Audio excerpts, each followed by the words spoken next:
Moi, quand je regarde un film, j'achète le DVD ou je vais au cinéma comme tout le monde. Non, je rigole. Je regarde des films en streaming. Et quand on veut regarder un film qui a la réputation d'être de bonne qualité ou avec des effets spéciaux qui sont magnifiques, le streaming c'est vraiment pas une bonne idée. C'est un peu comme si on allait au musée les yeux bandés. Très beau ce tableau. C'est une statue. Très belle quand même. Non mais sans déconner, vous avez vu le prix d'une place de cinéma? Bientôt on devrait aller voir le banquier pour faire un emprunt, rien que pour aller au cinéma. Bonjour, c'est pour un emprunt, j'aimerais aller voir un film. Désolé, ce sera pas possible, vous n'avez toujours pas remboursé votre emprunt pour le premier volet de la saga Star Wars. Il y a une catégorie de films que j'apprécie tout particulièrement, c'est les films fantastiques. Les films fantastiques en général, c'est l'histoire d'un jeune homme qui est pas du tout populaire et qui se rend compte qu'il a des pouvoirs magiques. Et du coup, pendant ma jeunesse, j'ai essayé plein de choses pour voir si moi aussi j'avais des pouvoirs. Et toi.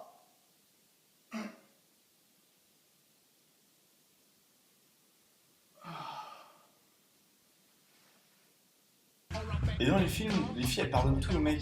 Le mec il aura pu lui faire les pires crasses, la fille elle passera par-dessus et elle lui pardonnera. C'est grâce à une phrase que les mecs ils sortent tout le temps dans les films, j'ai pas pu faire autrement. Vous imaginez si cette phrase elle marchait avec les filles dans la vraie vie, ça pourrait nous sortir de gros merdier pas possible. Tu m'as trompé, John. Ne m'adresse plus jamais la parole. Désolé mais j'ai pas pu faire autrement. Ah ok, c'est pas grave, je te pardonne. On a tous un pote qui a des goûts en matière de cinéma qui sont vraiment bizarres. T'auras beau l'emmener devant n'importe quel film, même un chef-d'œuvre cinématographique, il préférera toujours un film français auquel toi t'as rien compris du tout. En France, il y a un sérieux problème avec l'industrie du cinéma, et ça doit être la faute des scénaristes qui pètent un câble. Quand on voit qu'aux États-Unis, il y a le nouveau Batman qui sort, énorme budget, gros casting, une audience folle, en France, il y a le Bowling qui sort. Le Bowling, c'est un remake de Bienvenue chez les Ch'tis, version féministe complètement ratée. Je sais pas ce qui peut passer par la tête des scénaristes français pour nous pondre des merdes comme ça.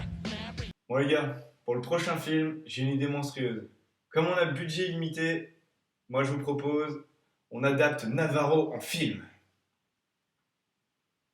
Et comme série, il y a Les Feux de l'amour. Les Feux de l'amour, c'est une série qui a commencé en 1989 et qui racontait les relations entre les hommes et les femmes à cette époque-là. Oh John, Oh Cindy. je vous aime John. Je vous ai toujours aimé. Cindy, votre beauté n'a de cesse que de me tourmenter. Sauf que le problème, c'est que cette série, elle continue encore maintenant. Et c'est plus du tout dans le même contexte. Ah cousine, eh voilà, franchement, t'as un bon boule. Tu me fais kiffer ma race. Voilà, c'était Ben. Si vous avez aimé, vous pouvez regarder mes autres vidéos ou vous abonner à ma chaîne ou me suivre sur Twitter. Et à la prochaine pour une autre vidéo. Eh mademoiselle, j'éprouve une attirance charnelle à votre égard. Ouais, j'ai envie de te ken quoi.